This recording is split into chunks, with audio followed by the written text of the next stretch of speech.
Bonjour encore mes élèves favoris. Bon, vidéo numéro 2. J'espère que la première activité, ça s'est bien passé. C'est juste formatif, ne vous inquiétez pas.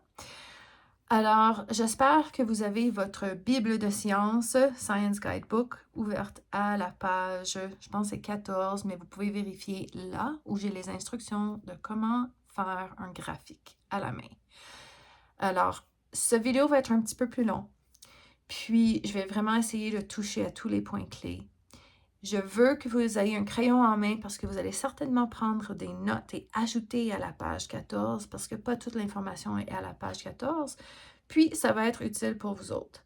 Encore, regarde, je réalise que je ne suis pas là. On fait de notre mieux quand je ne suis pas là. Alors, on essaye. Puis, si on a besoin de recommencer, ce n'est pas un problème. Aujourd'hui, c'est une pratique. Vous allez faire un diagramme. Puis, on va essayer de le faire en suivant les bons critères. Puis, si ça a mal fonctionné, vous auriez d'autres chances pour le faire et l'améliorer plus tard. Alors, même chose que tout à l'heure, je vous tourne à mon bureau, à mon tableau, puis on commence. Alors, d'abord, quand on fait un diagramme, on va commencer avec toujours, tous les diagrammes prennent 3 différents titres. Alors, un titre qui est un bon titre pour le diagramme au complet, un titre pour l'axe X et un titre pour l'axe Y. Voici ce qui n'est pas sur votre feuille. C'est sûr, si vous regardez en haut du tableau, il y a une affiche sur laquelle c'est marqué Dry Mix. C'est un acronyme pour vous donner un petit truc et vous rappeler où on met nos titres et quelles variables on met sur quel axe. Alors, je vais vous montrer qu'est-ce que ça veut dire ce dry mix là. Donc, dry mix. OK, dry mix. D, c'est pour la variable dépendante ou la variable répondante, c'est des synonymes. On utilise le mot dépendante surtout en mathématiques. On va utiliser le mot répondante en sciences. Puis, ça nous dit qu'on va mettre ça toujours sur l'axe Y. Ça, c'est ton axe vertical. Le mix, c'est pour M, pour la variable manipulée, le mot qu'on utilise en sciences, ou en mathématiques, on va dire la variable indépendante. Et cette variable, on va toujours la mettre sur l'axe X. Alors, vous avez en face de vous autres un tableau de données sur laquelle vous avez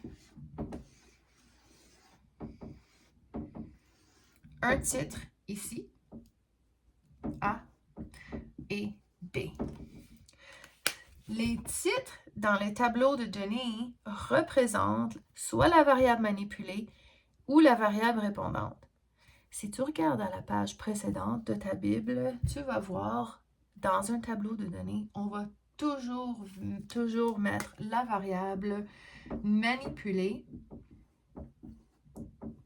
dans la première colonne et la variable répondante toujours dans notre deuxième colonne. Toujours, sans exception. Alors, ce qui est écrit ici, maintenant, devient notre variable qu'on va mettre sur l'axe X. Puis, ce qu'on voit comme titre ici, c'est ce que nous allons mettre sur l'axe Y. Alors, je fais ceci et je vais vous montrer.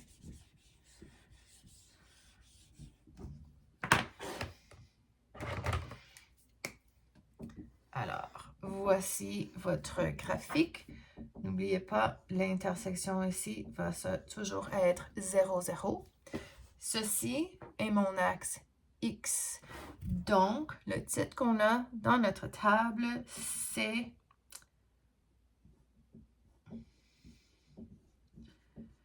temps d'études. Je l'ai fait par mémoire. Temps d'études. Et les unités de mesure, on les met entre parenthèses. Donc, temps d'études en heures. Donc, l'autre titre de ma table, c'est notes obtenues en pourcentage. Ceci devient le titre pour l'axe Y. So, la note obtenu sur un examen en unité de mesure qui est pourcentage et je le mets entre parenthèses. On vient d'écrire les 2 premiers titres de notre graphique. Le prochain titre, tu peux le mettre par-dessus ou en dessous. Moi, je vais le mettre par-dessus parce que j'ai de la place pour vous autres ici. Peut-être si tu veux l'écrire en dessous, tu peux le faire en dessous. Donc, je vais dire mon graphique numéro 1. Puis, dans un titre, peu importe si c'est un tableau de données ou un graphique, je veux m'assurer d'utiliser les mots de mes variables, exactement les mêmes mots ici et là. Puis, un bon truc, c'est de commencer avec la variable répondante. Donc, voici un exemple d'un bon titre. Note obtenue comparée au temps d'études. Puis, vous pouvez voir que note obtenue, ça c'est ma variable répondante. Puis, c'est exactement les mêmes mots que je réutilise ici. Puis, temps d'études, c'est exactement les mêmes mots. Ça, c'est ma variable manipulée. Puis, c'est ce que vous voyez en bas ici. Maintenant, je n'ai pas écrit les unités de mesure dans mon titre. Ça, ce n'est pas nécessaire. Ils sont nécessaires quand on les utilise dans les titres de mon axe. Donc, première étape pour un graphique, c'est toujours de faire les 3 titres. Axe X, axe Y et un titre en général qui me montre exactement ce que je vais trouver comme information ici. OK, quelques autres petites règles importantes. Alors, la prochaine étape, ça va être de se trouver une bonne échelle, mais il faut aussi déterminer quel genre de graphique est-ce que je veux faire. Est-ce que je veux faire un graphique avec des bandes, on appelle ça aussi un histogramme, ou est-ce que ça fait plus de sens de faire un graphique linéaire dans lequel j'ai des points et je vais rejoindre des points ensemble? Je vais vous donner un truc pour ça. Je vais vous donner 2 trucs. Voici comment on peut le savoir. Alors, je vais juste effacer mon graphique. Tu n'as pas besoin de faire ça. On va faire un graphique différent.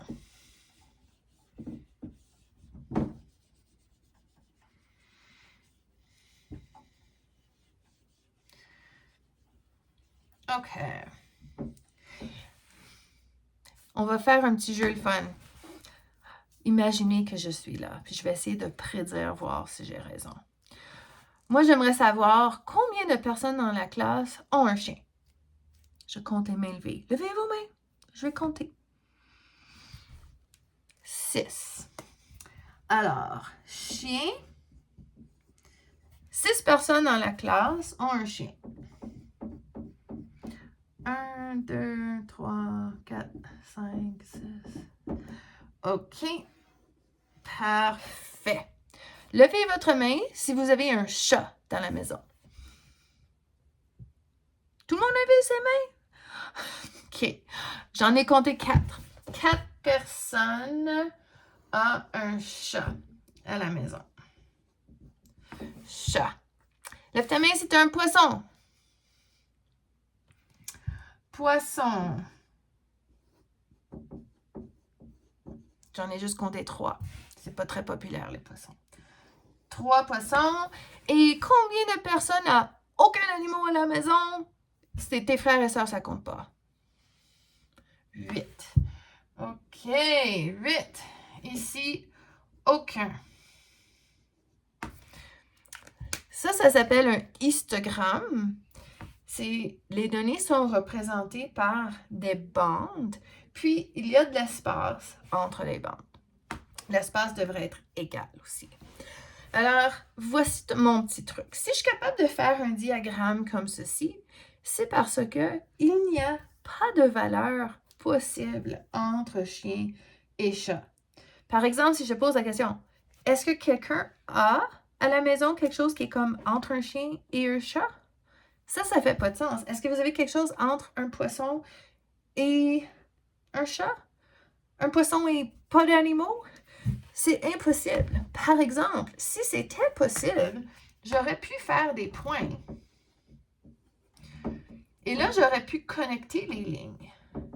Puis quand je connecte les lignes, ça veut dire que le point qui existe entre les lignes est possible. Il y a une valeur là. Mais s'il n'y a pas de valeur, parce qu'il n'y a rien entre aucun animal et un poisson, c'est pas logique de faire un diagramme linéaire. Il faut faire un diagramme à bande. Alors, si tu regardes des données pour aujourd'hui, par exemple, ce que vous allez faire dans un instant.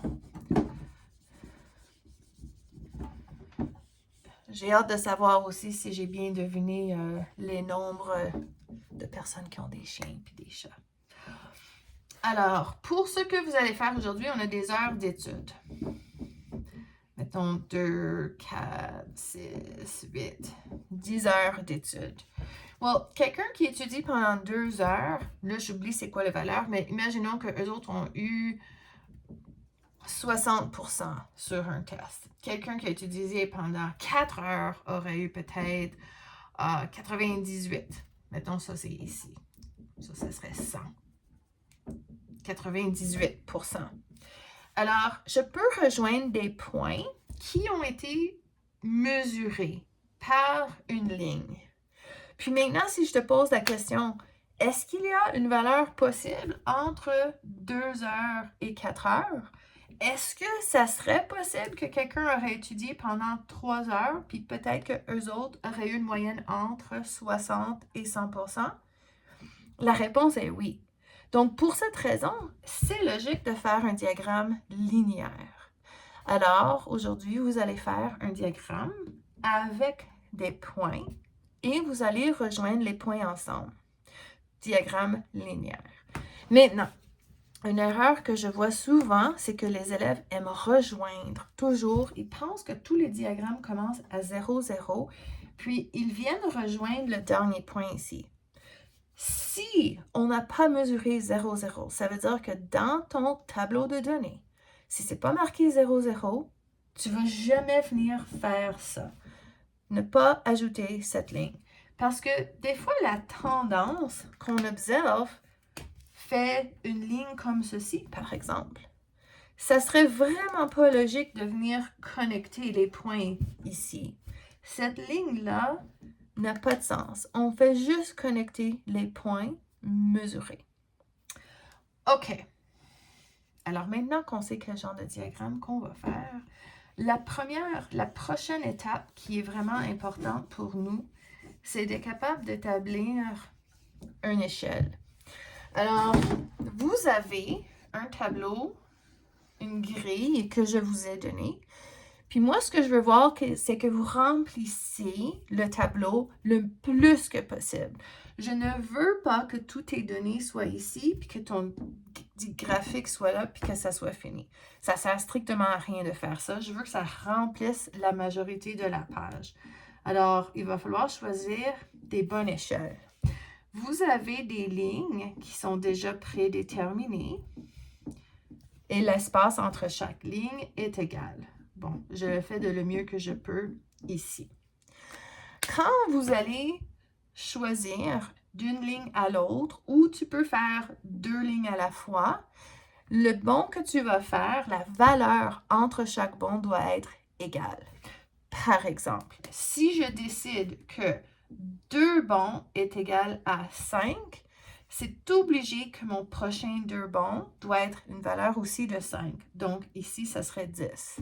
Mon prochain 2 bonds doit être 5. Donc, ça va être, 15. OK? Ça, c'est une façon de faire une échelle. Elle doit rester pareille tout le temps. C'est à toi de choisir combien de bonds tu vas sauter. Mais je ne veux pas encore, je te rappelle, je ne veux pas que chaque ligne soit juste... Je veux pas que tu termines ici à 10 parce que tu as tout cet espace-là que tu n'es pas en train d'utiliser. Essaye de faire ton échelle pour remplir l'espace le plus que possible. Un autre et dernier truc, peut-être pas le dernier. Pensez à la monnaie, à l'argent. Est-ce qu'on a des 1 $? Oui. Donc, vous pouvez utiliser le numéro 1 pour faire des bons. Ça veut dire que tu pourrais sauter, tu pourrais faire 1, 2, 3, 4, 5, 6. Est-ce qu'on a des 2 $? Oui. Donc, tu peux sauter par 2. 2, 4, 6, 8, 10. Ça fonctionne. Est-ce qu'on a des 3 $? Non. Donc, on ne va jamais utiliser 3. C'est pas logique de faire ça. Est-ce qu'on a des 4 $? Non. On ne saute pas par 4. Est-ce qu'on a des 5? Oui. Donc, sauter par des bons de 5, ça fonctionne.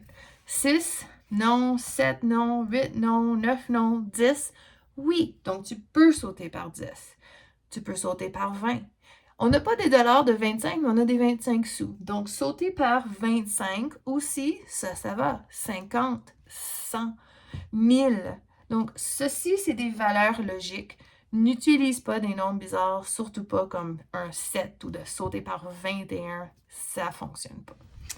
Alors, vous savez que notre temps d'étude en heures, si tu regardes dans le tableau, ça va de 0 à 10. Alors, on a besoin de construire une échelle où on représente les 10 nombres, puis on veut que mon échelle soit sur la majorité de l'espace ici. Je ne veux pas que ton 10 soit ici, il doit être le plus loin que possible. Alors, vous allez créer une échelle avec des bons réguliers de 0 à 10. Il y a plusieurs bonnes façons de le faire. Ensuite, la même chose. Ici, on a des pourcentages. Puis quand tu regardes dans ton tableau de données, ça va de 0 à 100. Ça ne veut pas dire que ton 100 va être parfaitement ici. Il peut terminer ici, ton 100. Ça ne me dérange pas, mais il doit prendre la majorité de la feuille. C'est possible. Tu peux sauter 3 espaces et ça pourrait être 20. Ça veut dire qu'un autre 3 espaces serait un autre 20. On serait à 40. Ça peut fonctionner. Alors, il y a différentes façons de le faire. Puis, j'aurais vraiment voulu être là pour vous aider avec cette étape parce que je pense que c'est l'étape la plus difficile. Monsieur Boucher, il est là pour vous aider. Alors, je vous demande maintenant de créer vos échelles. Assure-toi, ton intersection commence à 0, 0. Les bons doivent être bien espacés et réguliers. Pour le temps d'étude de 0 à 10, ça doit aller plus que la demi. Puis de 0 à 100, plus que la demi. Monsieur Boucher va vérifier. Puis une fois qu'il aime votre échelle, là, vous allez pouvoir venir insérer les points où ça devrait être en regardant la donnée. Puis ensuite, tu pourras connecter tes points. Et quand tu as tout fini ça, tu peux remettre ton graphique. Ça, c'est les 5 critères d'un bon graphique. 3 titres, 2 bonnes échelles et d'avoir bien placé les points pour représenter la tendance. OK, vous m'écoutez parler maintenant pour plus de 18 minutes. Vous voulez essayer, j'en suis certaine. J'ai hâte de vous voir demain. Bye!